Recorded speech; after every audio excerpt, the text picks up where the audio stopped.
kudenga mtsodzi pamatama ose media imo manje unoswera ndichiona kuti nyaya dzacho dziri kufamba sei.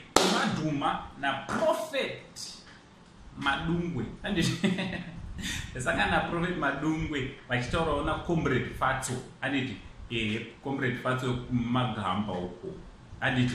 So chiterera muzukuru wangu, kana wanga usati wasubscribe pa this channel, I kindly ask you to subscribe, turn on the notification bell kuti whenever we upload a video you will be notified. And thanks very much nesupport yamunopa pamusha penyu.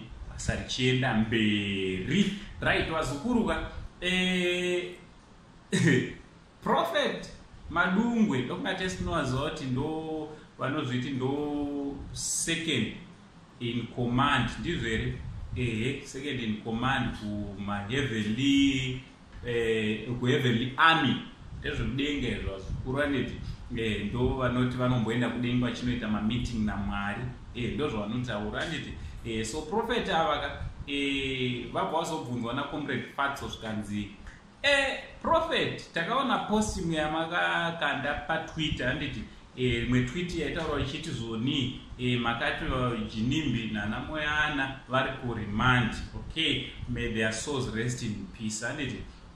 So Prophet wazoti aiwa haisi yangu yotori fake account anditi.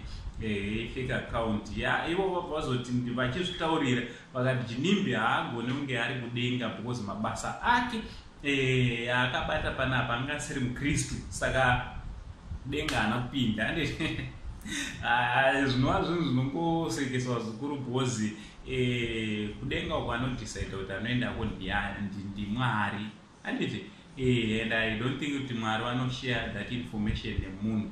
Zvazondiitirawo zvazondinakidza amene munozviona sei Prophetwo Passion Java azosvikawo pakataurawo abvunzwawo pane imwe nevenue akabva ataura akati akatorota Jinimbi ariko kudenga.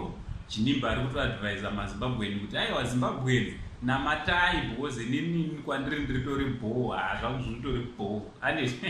Azobvunza zvikanzi ko zvakataurwa naProfet Mudungwe zvikanzi mbanje anditi azotaurawo zvataurawo ipapo anditi.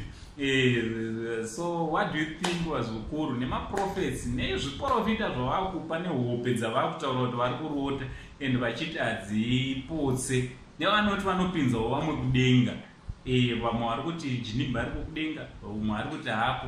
Tingati vachirespektawo here Boss G vakatisiya and the family vari kufungawo here about the family yakasiyiwa naGenius Kadungure, kana kuti they're just doing this for fame and kuti vangozikanwa. Ngataura nomacomments kuti zvakanaka here zviri kuitwa nevakomana vamaprofita kana kuti naAngo Senge only Zimbabwean angochibva that much love.